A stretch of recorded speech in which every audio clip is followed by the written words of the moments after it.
Hi there, Lindsay here, the Frugal Crafter. Every year around this time, I do what I call the Art Studio Defrag, and I'm just doing a little spin around so you can kind of see the state of my filming room. And what I do at this point in the year is I will go through, over the course of the year, I end up collecting a lot of stuff in the filming room. So ideally, this is the room where I do most of my creating, and I want to have on hand a variety of things that are, that I use all the time, but I don't need to have all of my supplies in here. So what I do is I kind of put stuff back to the room of hoard, which is the old art space where I pretty much use as a storeroom.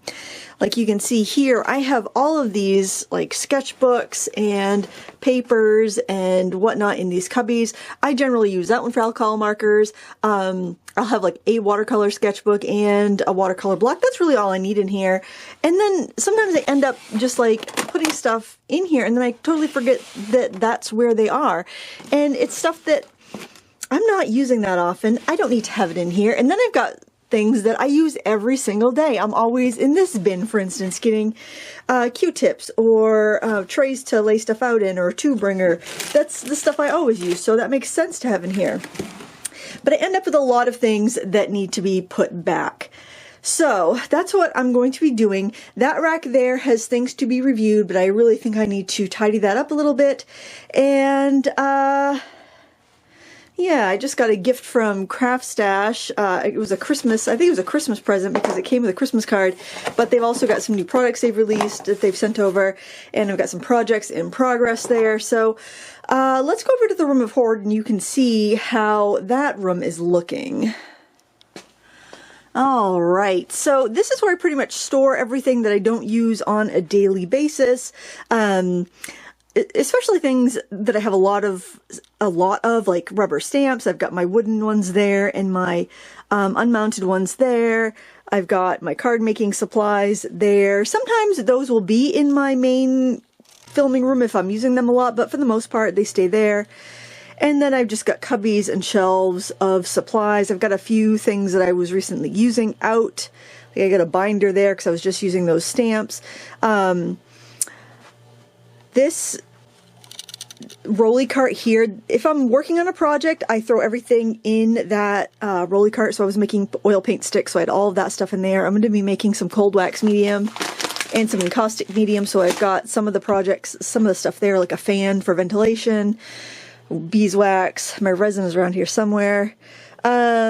That is not a great use of space. That's empty pallets and jars, and I need to find something. I don't need that so to hand because it's not something I need very often. But yeah, I get a lot of stuff that just needs to be reorganized. This is backstock acrylic paint in mediums, and I was just getting in there for somebody needed some paint, so I was getting some stuff out there. I have a donation box back there. So when I do the defrag, what I'm really aiming to do is kind of tighten things up a little bit. Like here, I've used like half the canvases in that box so I can get rid of the outer box and put some other canvases there and kind of like make things a little bit more compact.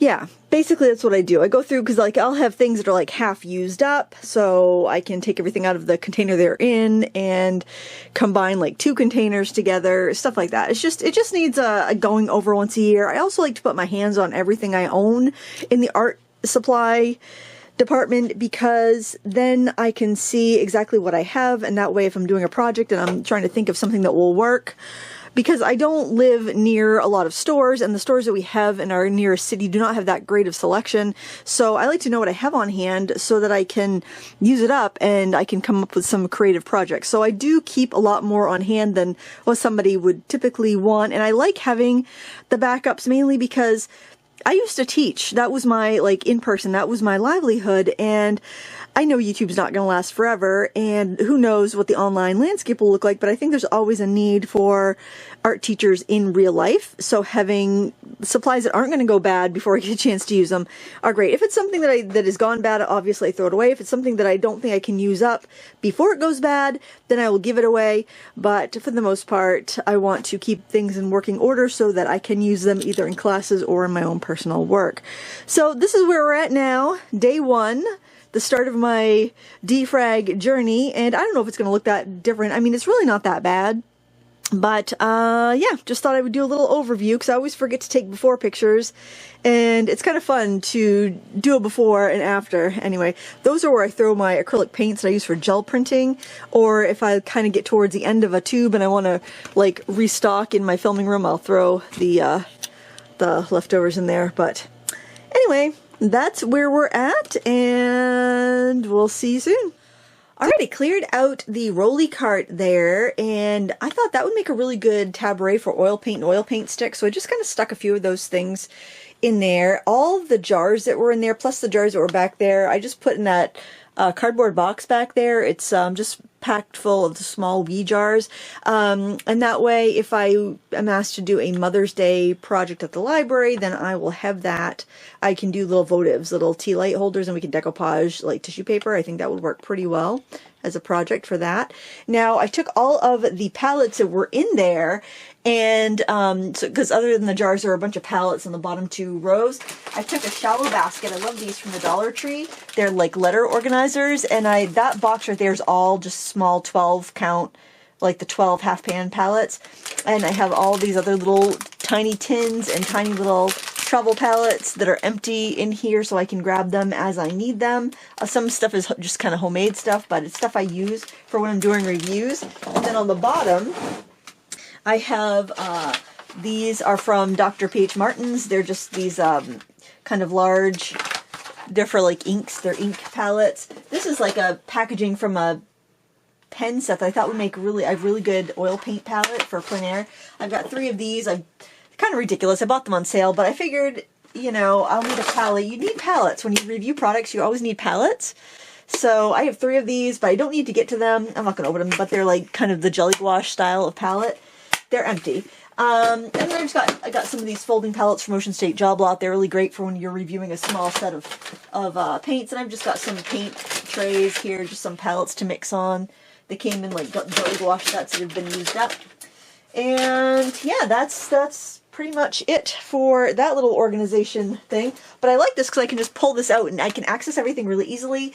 But I can put that on my big shelf over in the corner because I don't need to get to that very often. So it goes, I don't know if I can show you from here. See where that pink crate is? It goes underneath on the way bottom. So it's easy enough to get to. And yeah, we're making progress. All right, day 2, we're starting in with oil paints. I'm just gonna dump it all out. I have so many oils. I do have some newer oil paints that I reviewed that were sent to me from Paul Rubens. I think I'm gonna leave those boxed up because they're the newest ones. I also had some Alkyd colors that they sent. I'm going to leave those and try to work through my older stuff first. Now I have a lot of these really large tubes of Winton oil paints because when I taught downtown, I had a studio and I would buy my oil colors in this. I taught oil painting. I had a couple classes a week of adult oil painters, and people usually brought their own supplies, but if not, I had plenty there for them too. And I also taught at a senior center, so I went through the paint. And one thing I've noticed over the years is that the student grade quality, like the Winsor Newton Cotman, the Winton, things have gone down in quality, so I'm not getting rid of any of these that are still soft. And then I've got some other professional grade and student grades. The thing that's kind of too bad is that a lot of these, the labels have faded on them. But I think I'm going to sort by color and see what I have, and then maybe make a bag of ones I don't want to donate. I also have a bunch of paints in this bin and mediums in this bin too, but I'm just not dumping it out yet because I have a lot to deal with. But yeah, I don't even know what I have for mediums right now because sometimes in subscription boxes you get different mediums that I'm not familiar with. I generally paint alla prima. I use maybe some thinner and some linseed oil. That's about it. But I would like to maybe try some of these other ones. I just need to know what I have because I would buy things on clearance to try out and then just forget I had them because I didn't spend much for them. And if you don't spend a lot for something, often you forget you have it. And it's one of the reasons I like to go through and do my big sort out and organization every year, because that way I see what I actually have. And when you know what you have, then you won't rebuy it. And then you can buy it while you still have it. And clearly I have a lifetime of oil paint with the frequency that I paint with. So I will turn the camera back on once I've got it sorted. I've got to be honest, I'm really overwhelmed. One thing that's kind of neat is I've been looking at a lot of these paint tubes. A lot of them are made in the USA. A lot of these are definitely before my time, so they must have been gifted to me when people were destashing. I don't know what to do. I can't get the caps off some of these, but there's soft paint inside, so it's like, I don't know. Do I do some big paintings to use up the paint? I don't want to give away paint that you can't get the caps off of. And look, I don't even know where this came from. I'm thinking it must have come in a subscription box. I've never even heard of this. I mean, I'm familiar with some Lucas products. I have their 1862 oils. I like those. I have their Berlin water mixable. I like those. I don't know what this brand is. It must be like a student grade. It must have come in a subscription box, but I don't know. I think I'll just keep this together in case somebody I know wants to start oil painting. I can hand them to that. But it's like, I don't even know where these came from. They were just in the bottom of a jar. I've got so many duplicate tubes, but they're colors that I use a lot. Although I don't oil paint that much. I don't know. I don't know what to do. Part of me is like, well, if you teach again, you'll want to have these paints.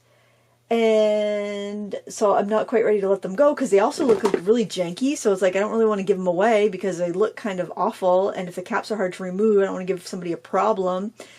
But they'd be expensive to rebuy because, like, I mean, these were like $11 when I got them. Now they're probably like $25. And I don't know. I made a bunch of oil paint sticks with the oil paint, but I hardly made a dent. So I'm overwhelmed. I'm going to go take a break and come back to it in a little bit. Ugh. I'm still stuck in the oil paint. It is like 1:30 in the afternoon. I came down here around 10 to start this, and I'm having a really hard time. And then I've got this beautiful wooden box with Lucas 1862 oil paints and Chelsea Studio mediums. That are beautiful and gorgeous and in perfect condition, but it's kind of like I feel like I need to use up the old stuff before I can dig into this new stuff. I mean, I used it as far as like doing a review of it, and I think I want to leave it right in here because it's so perfect.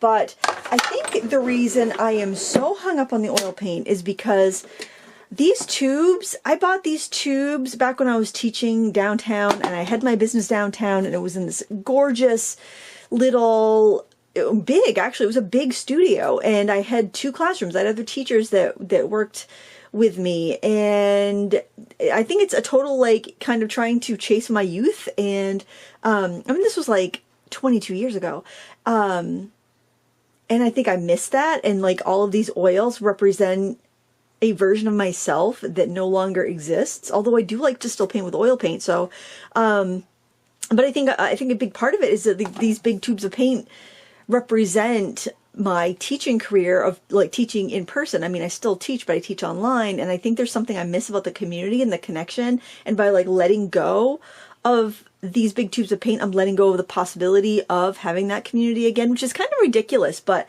I think that's part of it. I also did a little research because I haven't been just like right out straight cleaning. I went upstairs, had lunch, and kind of did some computer work and whatnot. I think because the oil paint, if it's still soft in there, it's good. Even if I can't get the caps off, it doesn't look good enough to donate, to be honest. And I think I will eventually use it. In any case, I won't need to rebuy it. So I'm going to be putting most of this back, to be honest. I know it probably sounds ridiculous, but I've got the space for it. I've got 21 slots that hold big tubes like this, so I'm going to make sure I at least have one of each of these big colors, and then I'm going to leave anything I have that's like really new in boxes as is, like aside, because if somebody wants to get started in oil painting, I can be like, here you go, get started with this. But oil paint's kind of tricky to, like, I don't really want to donate oil paint because people don't know what they're getting and they think it's just any paint, like acrylic paint, and they mix it with acrylics. It could ruin their stuff, or if they give it to their kids thinking it's acrylics, they can make a big mess, or it could be toxic. So I only have a few small tubes of oil paint to give away. Anyway, they are all new, but I'll probably just hand them to somebody I know oil paints that wants them. So for the time being, I think I'm going to put most of this stuff away if the paint is still good, which it all seems to be. And I'm going to lick my wounds and go try to organize another category, because I did totally, I feel like I kind of failed on this one, but also I can use this paint to make encaustic paints, and that's something I want to get into. I'm going to be making some encaustic, actually I don't even need to, because I'll make the encaustic medium and then I can use oil paints with that encaustic medium. So it's a it's a type of product that's very versatile, so I think I'm hanging on to it. I'm hanging on to it. It might be absolutely ridiculous. Also, I was gonna maybe put something in a different drawer, but I realized I have a lot of mediums and I really want them standing up. So having them in this plastic bin standing up if they leak or tip over and leak or anything, it's enclosed. And yeah, I did find some special effects paints from PBO and some marbling paints. I think I'll donate the marbling paints because I don't really enjoy marbling. And the PBO ones are kind of fun for jewelry, doing like little, I made a ton of charms and that's about it. Maybe I'll do something else with them, but they're kind of a fun paint and I will hang on to them. But that's what I'm going to do. And the next time I see you, hopefully I will have an easier category to deal with, because this was, man, oil paints 1, Lindsay 0. One more thing on the oil paint, if the label was like really faded, messed up, I just put some paint on a piece of cardstock and took packing tape and wrapped it around there so I could see what I have. It's, you know, it's gonna work. It's gonna work. Things don't have to be absolutely perfect. Your art supplies don't need to look brand new. You're using them, they're gonna look messy, and I want to use these more. Let's bring Fantasy Lindsay, Oil Painter Lindsay back and use some of these things. All right, that's all. Look at this. Isn't this awesome? So these big tubes, they didn't fit in my regular thing, and also the caps are stuck. So I did some research online, and they said to get the caps off of oil paints that have like the oil paint's still soft but the cap is stuck, to boil water and just dip the cap in the water. So I'm like, you know what? They're preserved. No air's getting in there because I can't even get the caps off. They can live in there, in that bin, until I need them, until I use up everything that's in the other room. These were sent to me from Paul Rubens. They're oil-based alkyd paints, but they're all like neon colors, so I don't know what I actually do with that, so they're just in there for the time being. Then I've got this set, which, you know, if a friend tells me they want to learn how oil painting, they'll be like, have I got a deal for you? And I'll just give that away, because the tubes are smaller. I have so much already. These are all of my mediums that are like the Winsor Newton square ones. That's pretty much I just used them to do a review. Paul Rubens, one of their lines of artist oil paint, and then I've got another of their lines of oil paint there, but they're pretty much new. I want to just let them sit and use the other stuff up first. The easels there, that one's empty. That had my water mixable oils in. I haven't gone through those yet, really. And then I took the mediums out of this Lucas easel here. I can't remember if they came with that or they were separate, but anyway, I had 8 little bottles of medium, and I put them in that over the door hanging thing in the other room. So I have a little sampler of different mediums that I might want to use for my oil paints, and that's going to be plenty. I don't go through that much. This is pretty much different linseed oils and different varnishes, so I don't need to have them out for the painting process. Well, I mean, as I use up a linseed oil, I'll come in and grab one, but I bought them on sale. There was a huge like they were all 99 cents. So, yeah, I couldn't resist. But I did get a little box of donations of oil paint markers that were unopened. I don't really like oil paint markers, so I threw away the ones that had been opened because they weren't in great shape. And I put some small unopened student grade tubes in the donation pile and the markers, and I just wrote on the box what it was so that nobody would get it by mistake. And also, I put the all those Marabou Easy Marbling paints in a box and just wrote what they were, and they're going to be given away too because I don't really enjoy marbling. And that box is actually at the bottom of a very tall tower of stuff, so I'm glad it's like the heaviest thing so it can anchor it really well. That sucker is a heavy box. It is very densely packed, but I know everything there is in good shape and it's going to be fine until I get around to using it.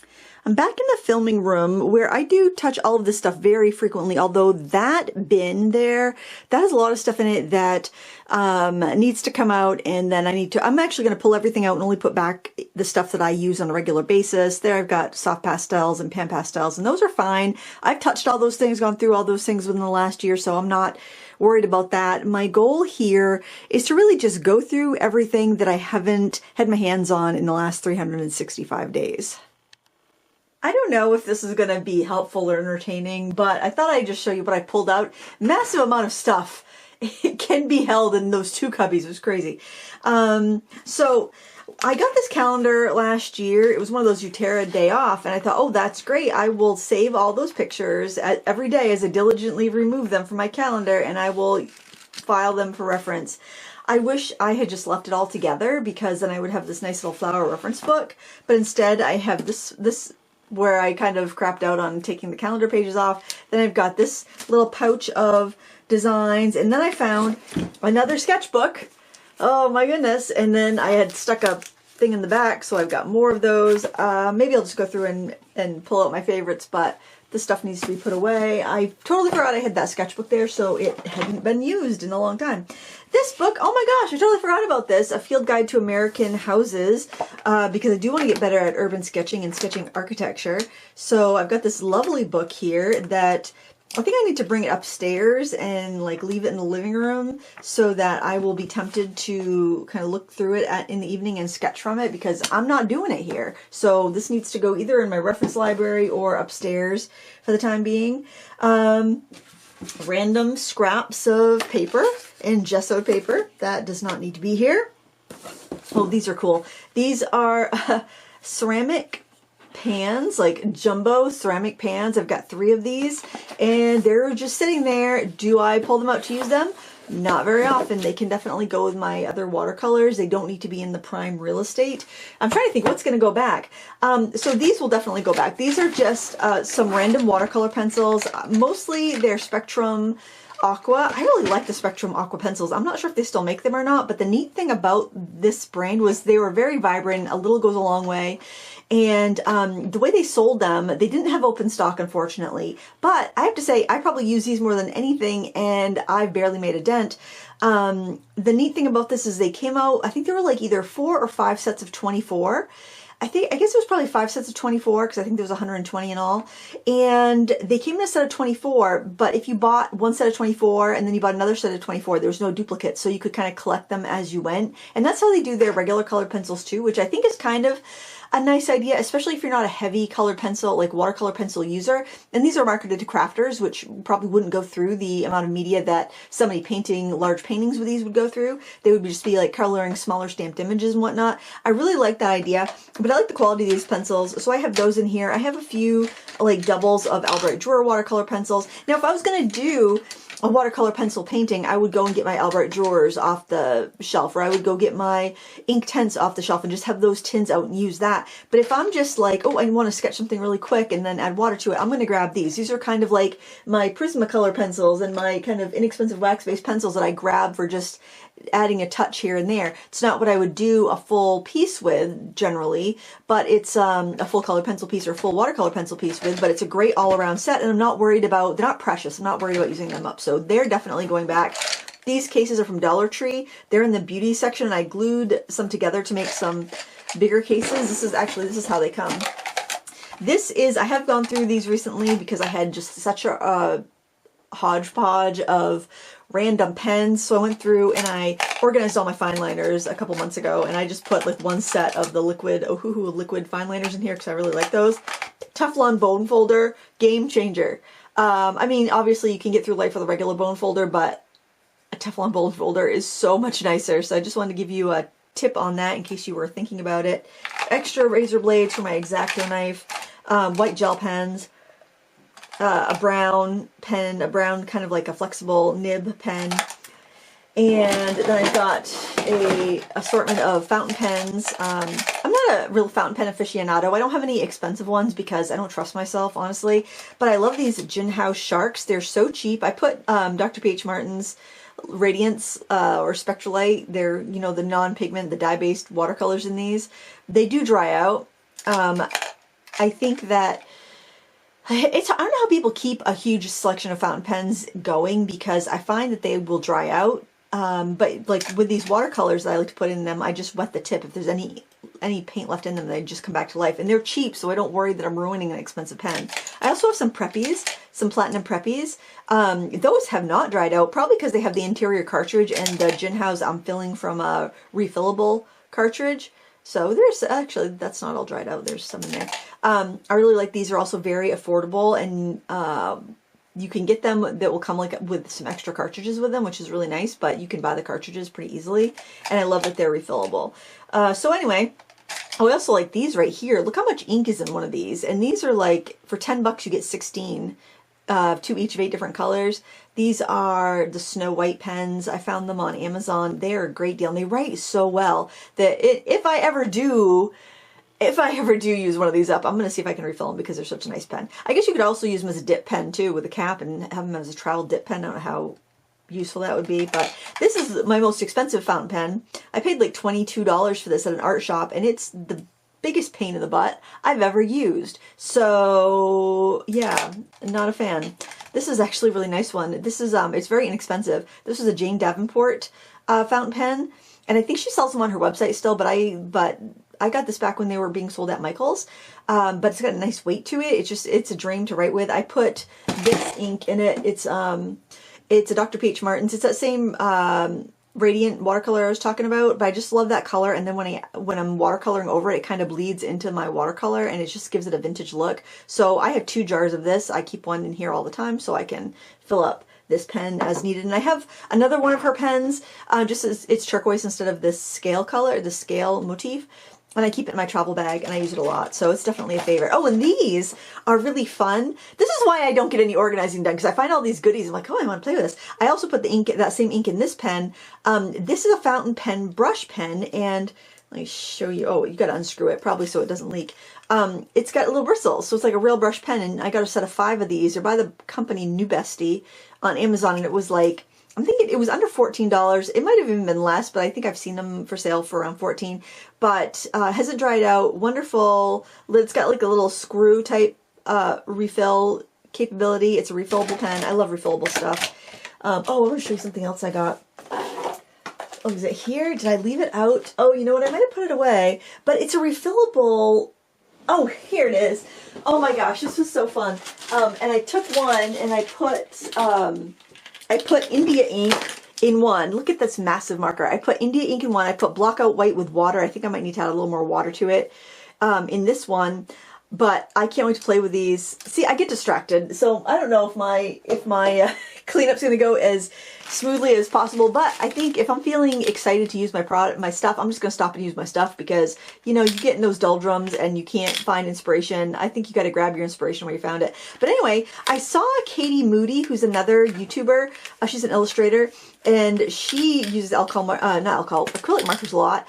And she had showed these refillable ones, and I'm like, what a cool idea. And they come with little marbles in them, and it's like $7 for 4 of these. So I mean, not the cheapest thing in the world, but certainly not expensive. And you just unscrew it and you pull out this little, it's got the little pump action valve, so that's how you get the ink going. And yeah, you just put your paint and water in here, or your fluid acrylics, or your inks, or whatever, and make yourself some markers. And again, refillable. So how fun is that? Anyway, oh, what else is in here? I was showing you the craft that I collect. So you probably have, it's like a junk drawer. You just stick stuff in there, right? I was doing some stuff with some granulating watercolors, so I had my little DIY granulating, one of my DIY, this is a sickness. I have so many DIY granulating palettes, and then store-bought granulating paints, and anyway, so I had those like stacked up. This has all the Schminke super granulating ones in it. And those are just like, these are Supervision, and I think mostly Supervision. And then I've got my ones that the palette that I made from the colors I normally had that just happen to granulate. And they're all within reach, and they don't need to all be within reach. This is kind of ridiculous, but they were in there because I was using them for a project and too lazy to walk the 5 steps to put them on my shelf. Then, oh, here's a random box of crap. This is how, see, I have so much paint, and yet, I have to save the precious little dribs and drabs of paint. This is Altenew gouache, but look at how good this Altenew gouache dried down. And it does re-wet really well, and it doesn't flake off the palette. So I don't know who makes their gouache. I'd love to know. They only have one set out, and it's these muted colors. It's very pretty, but they dry down really well in a palette if you do want to pan it or reuse it. So that's kind of fun. It's kind of fun. It's not like your basic mixing set, though. It's kind of like fashion colors. So I wish they had a basic set. I think it might be Shinhan, to be honest. I think that might be who makes their gouache, but I don't recall the Shinhan drying down so well. So I don't know. I don't know who is making their gouache, but I like it.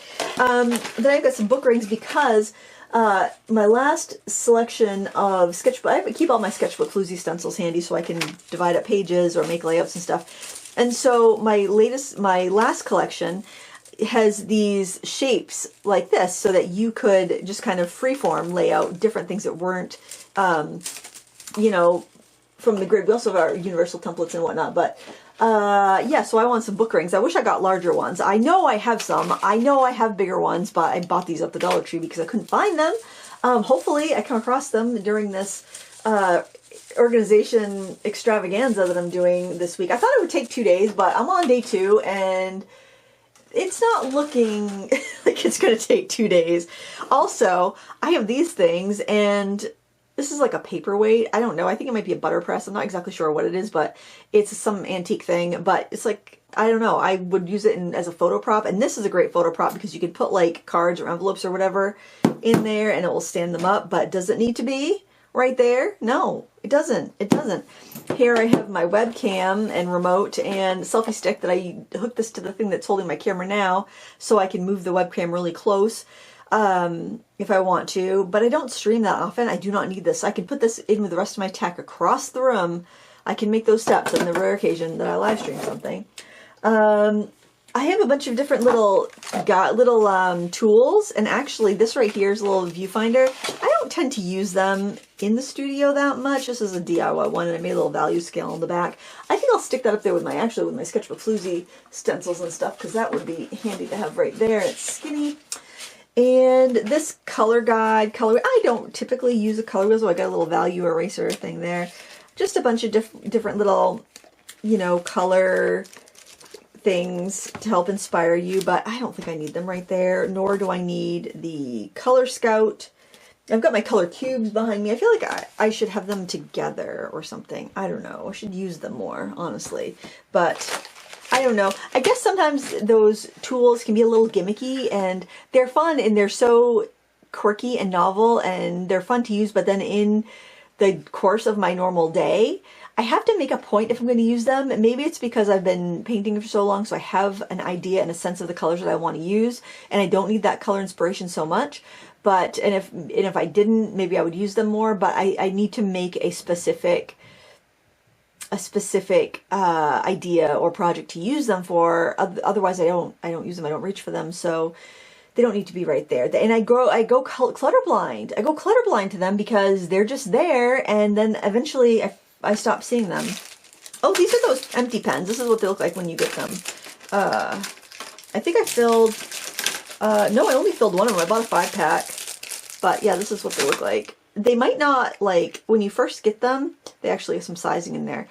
You may have a hard time getting the mechanism to go. Sometimes you gotta go crank it back and forth a few times before that thing actually moves up and down. So don't like freak out if you don't see, if it's not working right away. But these are really fun. I guess I shouldn't store them here because I'm not using them. And then I've just got a little list note and a drill bit gauge for some reason. And these canvas keys, which I thought, I had this great idea. I was gonna take I don't know what I was gonna use. I was gonna get some sort of like L or part of a box or something, hot glue these down and make a little paint garage to go in my travel easel. But I usually just bring tubes of paint when I go out to paint. But anyway, I saw one on Etsy that was made out of plastic and 3D printed, but I'm like, I don't want no plastic in my life. Actually, I saw somebody out painting with one too. That's where I first learned about them, and I thought I could make that with these little canvas keys. Have I done that? Nope, because it's all sitting right here and I've forgotten about it, so they need to be put somewhere else. Oh, and I found a cool post, and this guy, I think it was called the Color Nerd, and he has these little printable tools that you can print and make these little like color wheel thing. I'm like obsessed with color, but in theory, I don't find color wheels to be all that useful. I mean, they're useful for knowing what your complementary colors are and how to desaturate if you don't already know that. So I think they are useful. They are useful to people. They are helpful for picking colors that go together.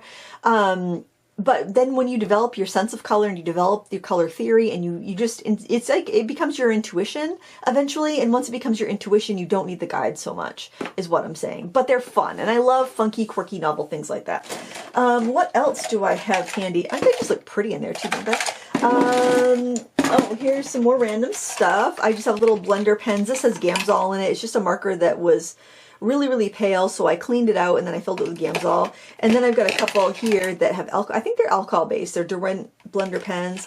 I've got I got some terpenoid solvent in there. I've got some little synthetic brushes I use with solvent with colored pencils. I got a few just a few pencils. I actually got these at a free class I went to at Artists and Craftsman Supply that my friend Shanna was teaching from Caution Artist at Play. And there was a General's Layout pencil, which I think is kind of like an ebony, and then a sketch and wash pencil, which is a water-soluble graphite. And I just stuck them in here because I want to play with them. Got my tiny little mono erasers. These are great for drawing because you can erase little highlights and stuff. And pokey tools. These are great for, you always have to lift up a sticker, or you need to pick at something or poke a hole in something. I don't know. You need to pry the stuck lead out of your pencil sharpener. The multi-purpose, multi-use here. So many things. They're from the Dollar Tree. I use this tiny little ruler so much, not necessarily for a calligraphy ruler, that's what it's for, but every once in a while I take a fling, I'm like, oh, I'm going to learn calligraphy, and that lasts about 2.5 hours, and I'm like, that's not for me. But this is a great little ruler because I can see exactly where my pen line is going to go. Flat compass, that's a must. You can make circles on your sketchbook without leaving a hole, but then I also have the regular compass because I had that first, but flat compass all the way. I bought a pack of like 10 of these, and they have letters on them and not numbers. And I'm like, oh, what a bummer. I wish I'd got ones with numbers because then I'd know how big my circles were going to be when I was making them. And then they had them on sale for like $1.99 on Amazon. They might still be, I don't know. But this one with an orange blade is the one with numbers, and I think that would be more useful. Honestly, I use this all the time. I have these stashed everywhere in my house because I bought a pack of 10 and they're super handy. And there's the lame old school bone folder made of plastic. Not like that Teflon, because look at that, it's all chipped up and stuff, but still, it gets a job done. I probably don't need two in here, but you know, it's fine. And my scissors go in here too, like that. Oh, this was something that I bought by mistake. I thought I was getting, these are a ceramic knife, and I got it for scratching out details and colored pencils, but I didn't realize it was a retractable one. It was like a safety one. I wanted one where the thing stayed out. So if you are buying one of those knives to do that, to scrape out detail in your colored pencil, I recommend that you get the kind that does not retract. Unless you have little kids around and you're worried that they're going to cut themselves. But yeah, I was kind of bummed with that, but it does work. It works for what it's for. It's just, I regret getting that one. And then last but not least, this is taking up most of the space. This is actually a spice rack. I got it at Lecter's in the mall like back in the late 90s, and it's wonderful. It's got this hexagon design, doesn't waste any space. I have my Colorase pencils here. These are what I like to sketch with under alcohol marker, sometimes under watercolor. They are not very waxy, so it doesn't mess up my alcohol marker tips. It just kind of fades into the design. It doesn't dissolve out, so if I watercolor over it, I can still see my lines for as long as I need to, but they're not super dark. I've got some more. These are the Uli fountain pens that I mentioned when they were on sale for $5 for a set on Blick, but that price did not last. Now they're like 20 bucks. But they're a nice little refillable pen too. You can get the refills on Amazon or probably at stationery stores and whatnot.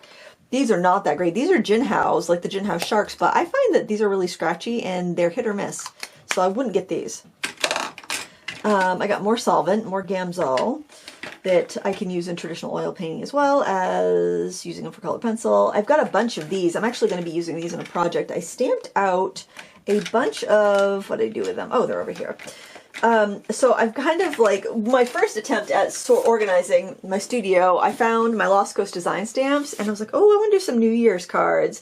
And so I stamped out a bunch of these on Bristol to color with those watercolor brush pens, and I stamped out a bunch on Neenah Classic Crust to color with alcohol markers. So not these same designs, different designs, but I thought they were really cute. And hey, when I'm feeling the urge to create, even if in the middle of organizing, I'm going to take that urge because I can get in the mood to organize anytime, but I'm not always in the mood to create. So I'm going to be using these brush pens for that. Pastel pencils, use them all the time for adding a little bit of opacity or detail or something on a mixed media piece or a watercolor that's just not working. They are a great Hail Mary to have. And yeah, that's pretty much what's in here. I do have some, oh, I don't like these water brushes, these Caran d'Ache water brushes. Some people rave about them, but I don't find they feed out water very well, and I find them to be very frustrating. So maybe I just got a dud, but anyway, I don't know why that's in there, but it is, and I've got just a plain water brush. And then I've got some just brushes filled with a variety of different inks. I think they all came, these two came with inks, but I think I've refilled them since with indie inks that I have. And this is just kind of clear sparkle that you can put over stuff. And then, oh, these are great. This, you can't get this one anymore, but this is a refillable brush pen that I put waterproof fountain pen safe ink in. It's just this little real brush pen. This was made by Ohuhu like 10 years ago, and it came with cartridges. Cartridges didn't fit it, and then they just pulled the product. But the pen itself is a beautiful weight. It's a wonderful, wonderful pen. But the next best thing would be this Pentel pocket brush pen. You can get these on a great price on Amazon for about $7, and they're refillable. And the cartridges you can get of the black, you can get the black comes with this pen and 2 cartridges. And then the refills, you can get a pack of 12 refills for like $8 on Amazon. They're Japan imports. And otherwise, if you go to Blick, you're going to pay like $13 for the pen, and then you're going to pay $4 for 2 refills. So I don't know why. Probably because they're a Japan import and they're just cheaper in Japan. But that was a steal. And I grabbed another one, so I have one that lives here and one that's in my bag. And then on Blick, I did buy the sepia one and refill. Did I get refills? I don't know if I got refills or not, but I got the sepia one on Blick because I like the black one so much. But now I have to say I wouldn't get both because the sepia one is so dark. It's not that different than the black. So I think I'd just get the black, honestly. But I mean, I'm glad to have it. It's fine if you want something a little softer than black. But you know, this is my favorite knife. This is my favorite craft knife. It is the Fisker's Clever Lever, and I need to change that blade. I'll show you how because we got time.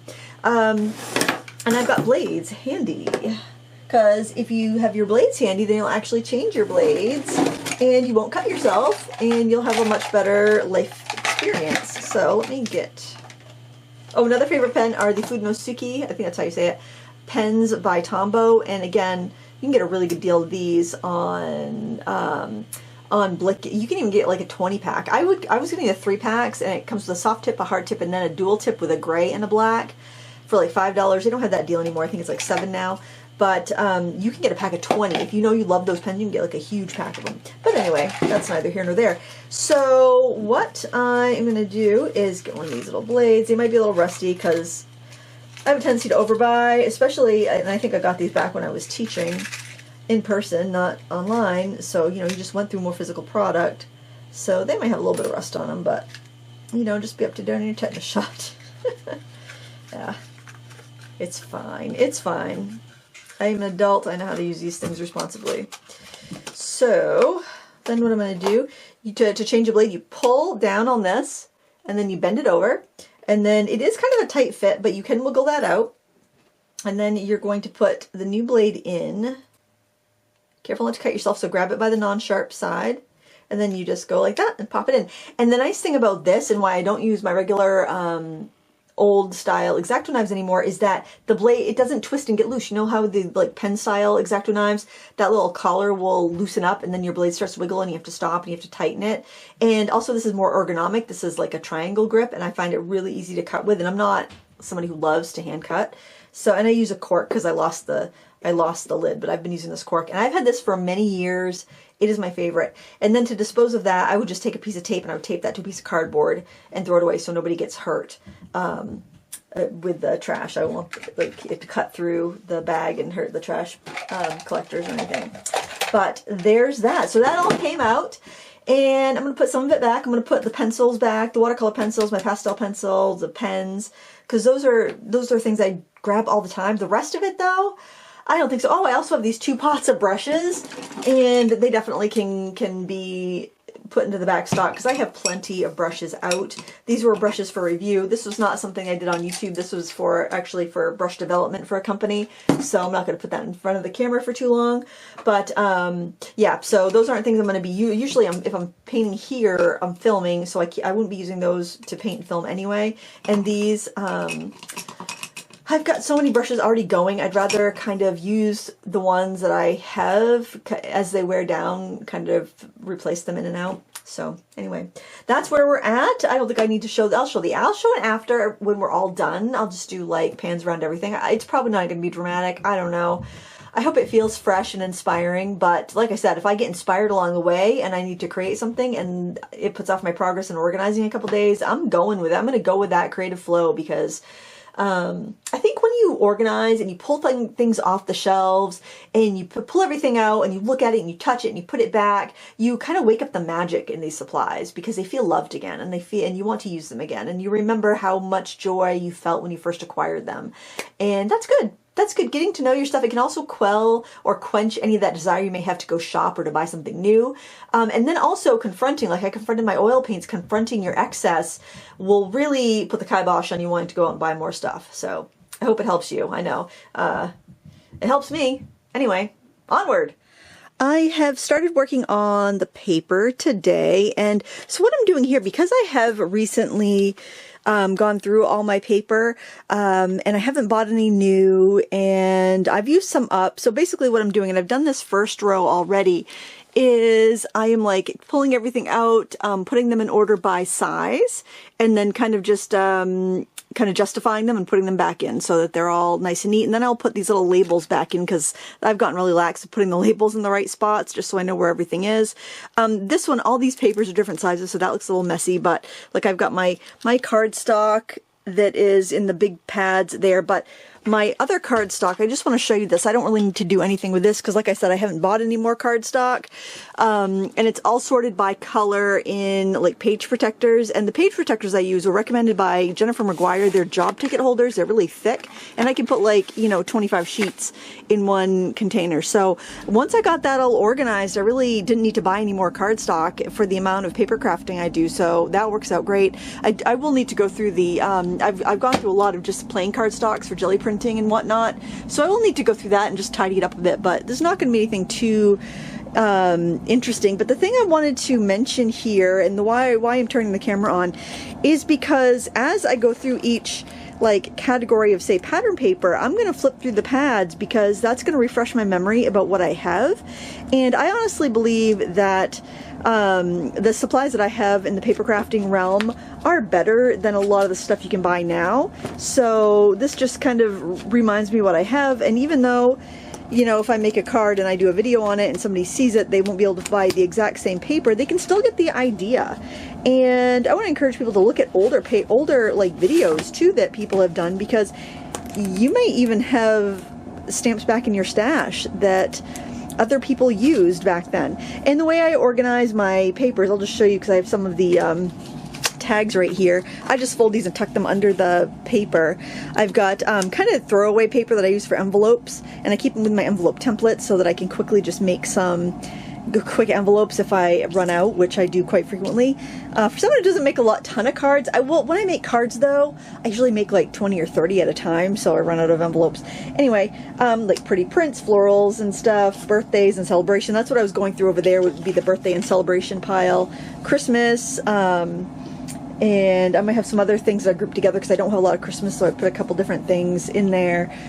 Specialty paper, mulberry paper, masculine 80s retro paper. I try to like group them together that have the similar vibes. Vintage is one I like a lot.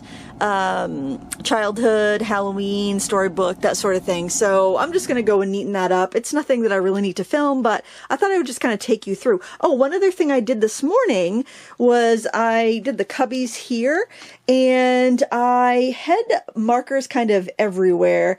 So I got all my markers, all my alcohol-based markers in these cubbies and organized. So that's nice. I mean, it doesn't look perfect because all these different packages are different sizes, and you're probably wondering why I have so many markers. These are sent to me to review, and I do hang on to them because you often will compare newer things with older things to see if they're the same or different. I will open up a box and test a few, and as long as they're good, I'll put it back on the shelf. But then again, if I have friends that are running low on markers, then I will give them a set, especially if the like a company has changed the marking numbering system.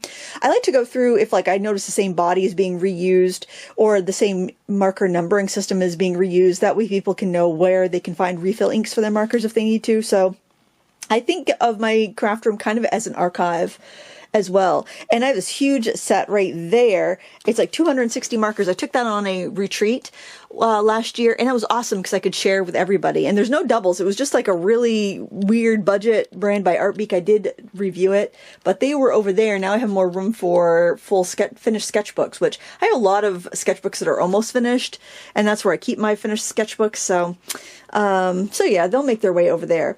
One other thing I'm going to show you while I've got the camera on is my bead selection here. And I actually did a big overhaul of that last winter with Lila. I had a bunch bunch of beads in bags, and if you can see here, I went through all these bags of beads that I had and findings and whatnot, and I sorted them all by color in these little containers.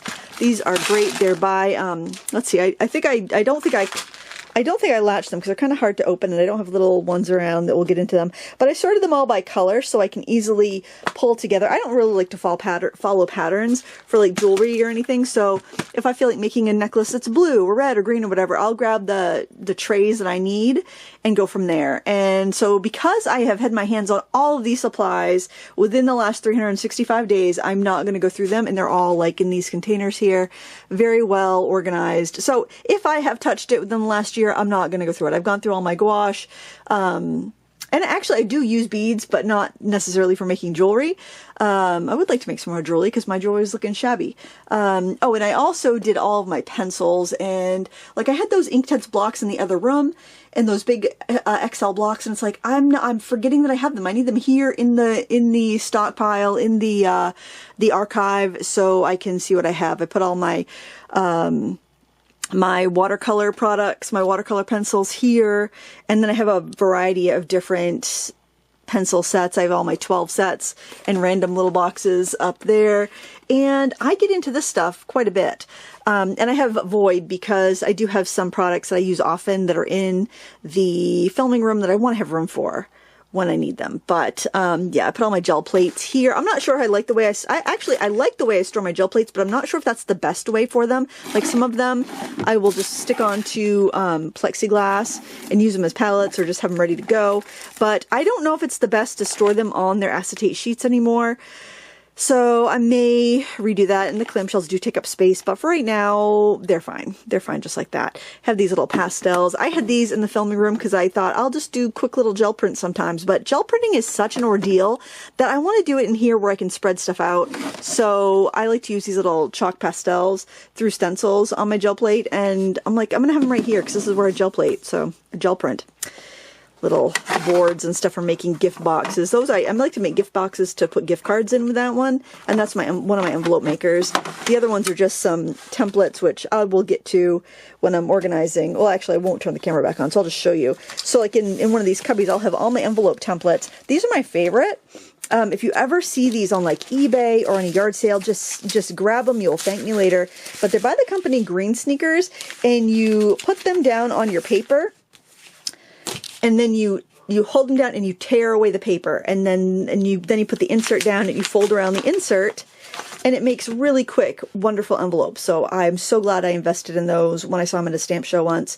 But they're great. If you ever see them, grab them. You can't buy them now, but they're wonderful. I hope they bring them back someday. So that's what I'll be doing. Just to let you know. And if you're organizing right along with me, you can do it. You've got this. If you have this playing in the background while you are tackling something, even if it's your pantry organization, you got this. You totally can do this. And we'll see you in a little bit. Another day, another category. This category is pretty broad. I'm calling it office supply, school supply, scrapbooking embellishment, because I use a lot of things for office supplies and for scrapbooking, and also bookbinding, but not sewn bookbindings. I have all that stuff organized elsewhere, but I have like this. I just used this last month to make a scrapbook calendar for my mom, but then I also have just hole punches and then the mushroom punches for disc binding. I keep my coils up here for my comb binder, which I'm going to leave because that's where I know where to find it. But I noticed I had an empty one of these trays. And when I was kind of looking through this yesterday to figure out, I was going to start organizing, but then I was like, oh no, I'm too overwhelmed. Then I realized I have these disc things in here. So I have an empty drawer from the last time I organized, so I can put my disc things in there. And then the other random bookbinding things like binder rings, which I also found a bunch of right here. Remember I said I was looking for the binder rings and I didn't know what I did with them? Ah, that's where they are. So I'm going to organize all this, and I will, oh, another thing, I don't know if I mentioned it, these little containers on this filing cabinet, because I used to do all my art in here, all my crafting and art. I have all these little containers, and they're little plastic containers that I glued magnets on, and they have random scrapbooking embellishments, paper clips, that sort of thing in it. So I don't know, I may just have all my embellishments there, or I may end up integrating them into the drawers, or may use the drawers for something else. I don't know, but as soon as I figure it out, I'll let you know, okay? I've already found some things I want to give away. The Fascinator and all the staples that go with it. The memory keeper, no, the Making Memories tag curler and a ton of tags. And then this little clip thing with a bunch of clips. So some things are going out that have plenty of things to go with them, plenty of refills. I just don't use them and don't need them.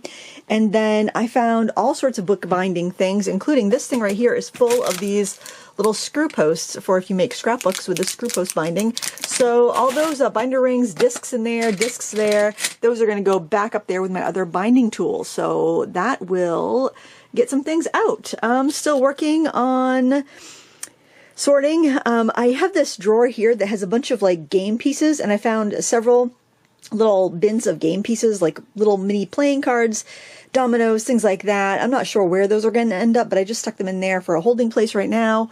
I found a whole thing of like black Sharpies. This thing is all like black Sharpies and ballpoint pens. So I know my office needs some pens, so some of those are going to go up there. But all those Sharpies, I'll have to test them. I hope they work. But anyway, still plugging along. A lot to get through. So here's a progress. The brads, regular brads, paper fasteners, eyelets, all set. This office supply drawer, all set. In the process of weeding through some other drawers. And then I saw all of these like brad eye top things. This was a really old tool, but I really like this tool actually. And I bought a bunch of backups because I knew they were getting discontinued and I'd never be able to find the stuff again. But that goes with those punches and another punch and a tool that crimps them. And so those are in the punch drawers. So now I have to dump out the punch drawers and see what's in there and what I can get rid of. I already got rid of this right here, this bead landing. It's an earring card punch, but I realized it makes really big holes. I'd rather just poke my holes when I'm making earring cards with a tack and put my earrings through there. These, I don't like this, so I'm going to give that away. But yeah, I'm going to dump out all these punches and figure out a way to put the punches for the eye top thing together, so I'll actually use it. But yeah, well, it's satisfying dump out of this drawer. Whoa, I did go through, oh, there's that tool. I did go through, this is what makes brads, basically. It makes your own brads, but it can also make hair accessories and things like that. Anyway, yeah, you give a moose a muffin, you're going to need a punch to go with it, and then you're going to be dumping out more things, and then before you know it, your place is an absolute disaster, but it'll get better. I think this purchase really sums up my penny-wise, pound-foolish attitude sometimes. This is a paperless stapler, so you can put your paper in here, you punch it through, and it like makes little paper tags that hold your papers together. So I have this, right? But I also have 1, 2, 3, 4, 5, 6, 7, 8, 9, 10, 11, 12 boxes of staples. So was I worried that I was going to be living in a world where staples were no longer available and I would need this stapleless stapler to be able to staple? In the end of times, if we're in zombie apocalypse land, am I really going to need to staple papers together? Probably not. And yet, I love a gadget. This is the perfect representation of my penny-wise, pound-foolish attitude sometimes. I don't know. Let me know what you think in the comments. Or maybe don't. I don't know. Okay, progress. The old office supply drawer, which is really big, is totally empty, which is wonderful. I might put the stack of legal pads and a couple boxes of crayons back. I thought about getting rid of them, but I don't have any other crayons, and sometimes I need the wax for different projects. And then I really like these plastic crayons. So I'm hanging on to them. They're in great shape, and yeah, but I think that's a reasonable amount. That way, if there happen to be kids around, I can be like, there you go, there's some non-toxic supplies you can color with. So here are and I apologize for the water pump and furnace. It's winter, it's a busy day. There are the 6 containers, and there's also the drawer where I would have I would keep dominoes, Jenga blocks, things like that. It's funny the things that are so handy. Like I use Jenga blocks for hanging paintings and mounting rubber stamps and stuff like that. So I put all the game pieces in there. So dominoes, Jenga blocks, playing cards, little player tokens from games. I love to use that. I used to alter a lot of books. I have marbles and more dominoes in the back. and they all fit right in there, and I don't need to get into that drawer very often, so it's okay that it sticks kind of a bit. Now I have a lot of empty like bins in here, but that'll be great for, you know, putting other things. This is kind of a waste of space, but it's a scissors sharpener, so I'm just gonna stick it in there for now. I might find someplace else to put it. Got my dry erase markers. Oh, I've got a chalk marker in my pocket. I'm gonna put that in there too, because that's what I label stuff with, because I don't use a label maker. I'm not that fancy. There I have, these are pens and Sharpies, rulers, flat compasses. I actually think I have more rulers in my bookbinding, my sewing bookbinding box, but I'm gonna leave those there because I use those for classes. Rubber bands, all these fancy paper clips, which I should actually just use for clipping paper, or, you know, at least I'll know where they are. The aforementioned stapler as a reminder of, you know, just use what you have. More staples. I couldn't get all the staples in one bin comfortably, so I do have some staples over there in that bin with some correction tape and whatnot. Those are the punches and all the eye-top things that I mentioned. They just all fit really well there. Maybe I'll see them more and use them. Maybe I won't, and I'll get rid of them next year when I do this. Who knows? Paper clips, so I always need paper clips. Other little clips, little paper donuts. This is stuff that the kids will probably raid more than anything for their, you know, their school work and whatnot. I got some wooden clothespins. These brads were too big to put in like the containers over there. I wanted to put them in there, but it would have taken too many, so this is easier. I can just fish through and see what I want. For now, I'm going to keep them. Hopefully I'll remember to use them on cards. I was debating whether or not to get rid of all these little flower ones, because they do look a little dated to me, but I don't know. They're not really hurting anything there. They're not going to save me any space, because I'm still going to need that bin to keep them. And these are uncirculated bottle caps. Sometimes I smash them down and I use them for things. Oh, some of them are printed. They were a big thing back in the papercraft world, but they're kind of cute for scrapbook layouts. Dry erase markers, chalk markers, metal letters. I would have liked to have them over there, but they're just too big. It's easier to rifle through and see what I have. A bunch of different button cards, both ones that I've made and ones that are actually vintage button cards that I've used for embellishments. Empty bin, yay. These are all my brads. I use brads and eyelets a lot, so I like to have them handy in a top drawer. This is a top drawer, my little set of 6 drawers. These all had lids on them, by the way. The way they came was with lids. I took the lids off so I could easily access everything, but I did keep the lids in case I ever want to go back and put them on there. I can't imagine I would, but you know, or if I wanted to get rid of the cart and put the lids back on them so somebody else could have that. But it's a really handy cart. I don't think I'd ever get rid of it. It was a present from my friend Kathy. Thank you, Kathy. And I've got some more just metal embellishments in there, book plates and things like that. You can see all the randomness. The wooden shapes, I decided to leave them right in this tray because I can see everything, and being able to see it means I'll use it. Little notepads, just because I didn't have another spot for them, but they are handy. Metal embellishments, tassels for bookmarks. Yeah, and I'll just give you a real quick look at my filing cabinet with the magnetic little bins. Oh, I could zoom out more. Huh. Yeah, they just have embellishments arranged by topic. There's our little binding drawer there that I showed you earlier. So now it's near my binding punches, so that'll be good. And I'll show you what I put in the donation bin from today's little clean out. It's a pretty good sized box of stuff.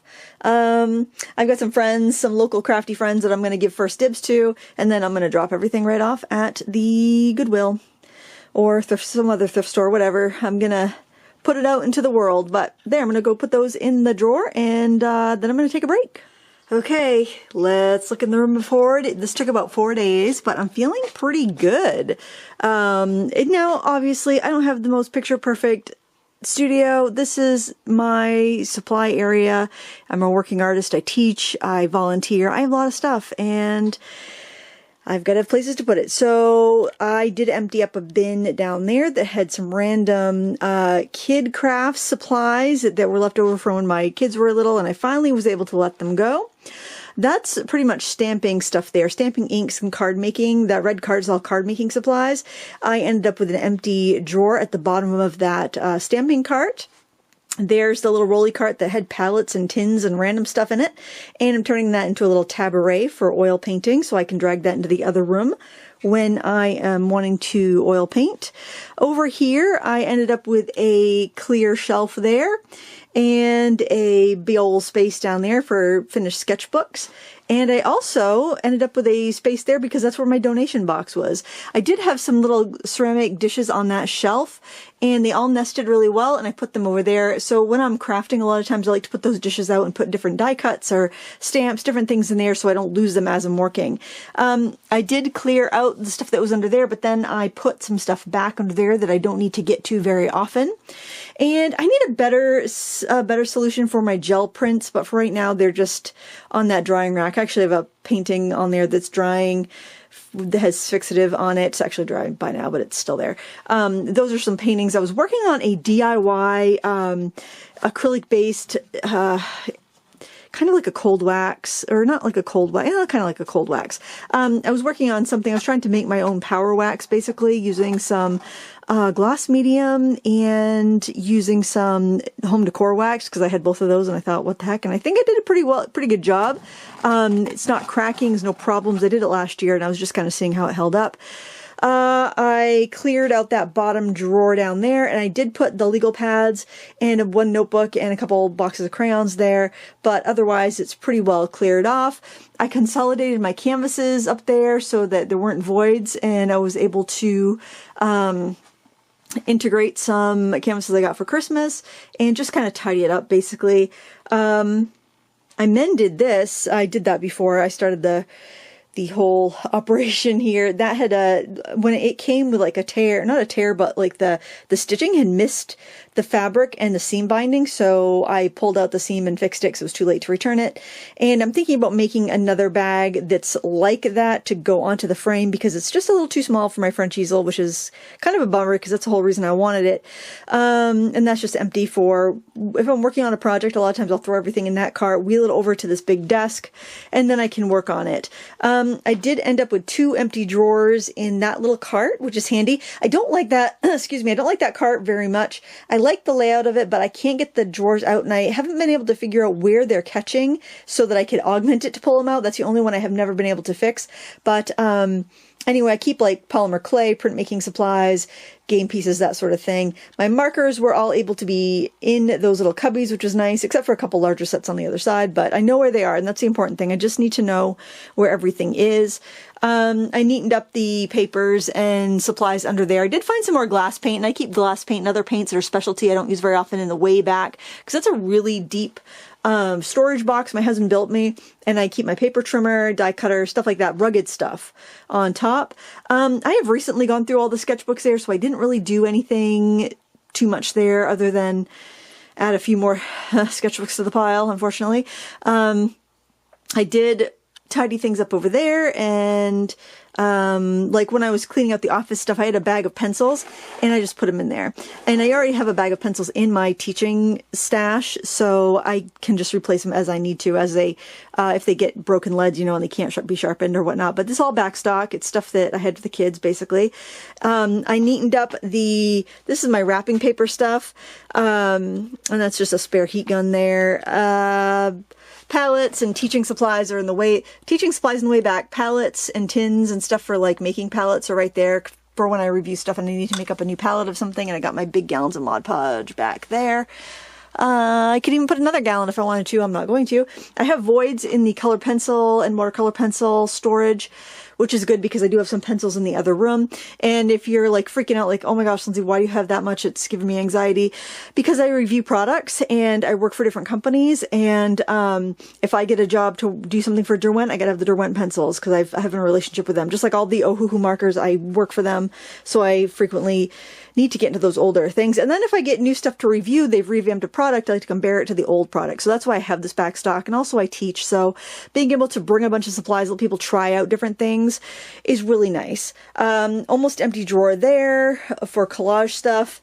I actually got rid of quite a bit of just stuff, collage-y things, junk that I've been saving. And I have a whole cube, 5 shelves, empty there that I could use for paper or whatever.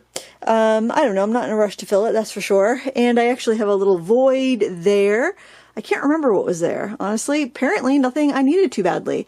And Yeah, I mean, it's not a huge, like, before and after because I keep this pretty well organized, but once a year, I feel like I need to put my hands on everything at least once a year. A few other things that I would want to pick away at, maybe go through all my binders again. I did that about 2 years ago, and I pulled out some stamps that I no longer wanted.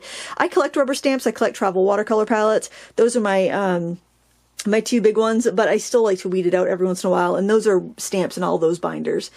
Oh, you know what? I was thinking about, I saved this from a storage thing that was falling apart earlier this year, but you know, I probably could let that go, although I'll think about it. It's not hurting anything there. And because I have the space, I know I tend to hold on to more stuff than I really need to because it's not hurting anybody and I got the space. But I think we all have our own level of comfort clutter. For me, knowing that I have additional supplies, if something happens, YouTube goes away, my online teaching school, just people stop buying classes, I know I can do in-person classes and I'm not going to have to lay out a bunch of money for supplies. I can, you know, borrow a room at the library or in a community center or pay a nominal fee and I could teach a class and I could earn some money. And I think that for me, that level of comfort of having this stuff on hand is why I hold on to so much of it. You don't need to, obviously, but for me, I like having that security, and it's bought and paid for. I don't have any debt because of it, and I also love to share with friends and family, and if somebody needs something, I love that I can just be like, well, here, have this, it's extra. I just like to be able to do that. But anyway, I hope you found this useful. I don't really want to do a full review. I just want to show you that drawer. That's my watercolor powders. I think it's kind of pretty, and mica powders and stuff like that.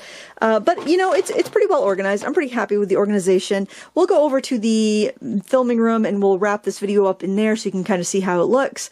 But yeah, I'm pretty happy with the progress. I think it was 4 days well spent, and I can find everything, and I've got room to put things after I review them. And yeah, once a year. I think it's a good idea to do once a year.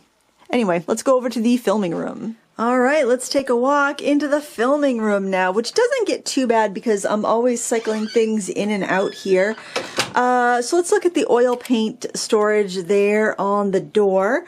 I definitely was, because that was pretty well full, and I was able to, I didn't really get rid of much, honestly, but I did see what I had, and I got things compressed a little bit, and I got the stuff that I had used for the oil paint sticks back in rotation. I actually went through my gel printing kind of random acrylics, and I pulled out the Liquitex heavy body because they're not great for gel printing, and I would actually paint with those in addition to my open acrylics, so I put those there.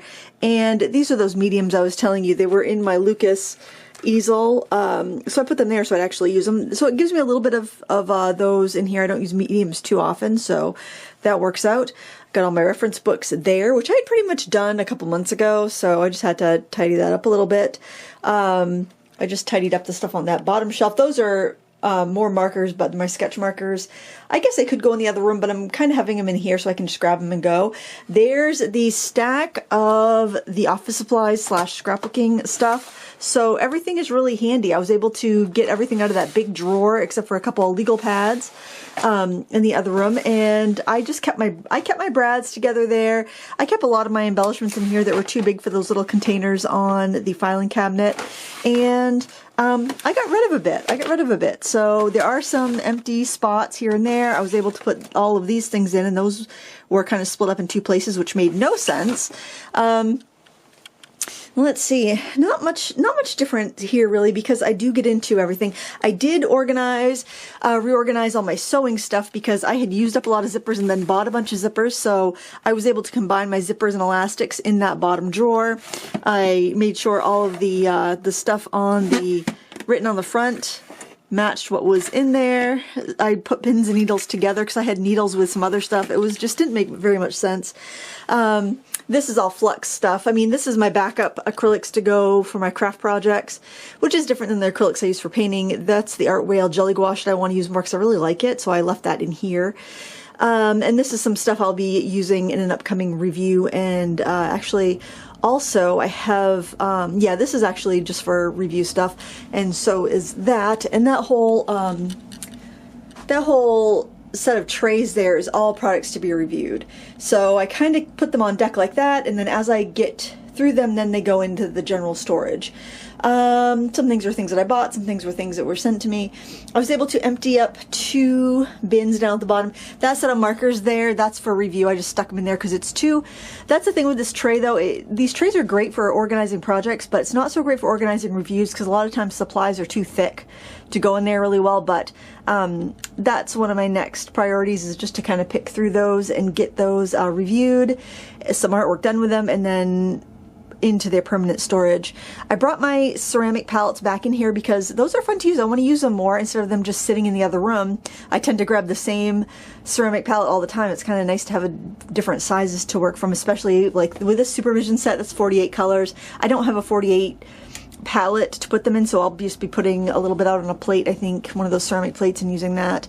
And those are the Derwent products that I use a lot in my Caran d'Ache luminance that I want to use more.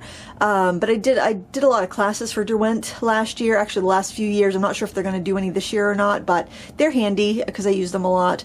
Oh, here, this bin is actually, I've got some new products coming out with Craft Stash. I can't really show you them yet, but I've got them in there ready to work with, plus the Sizzix Studio that I was working with. And they have released some new stuff that I can't really show you either that are in there that I'm going to play with a bit.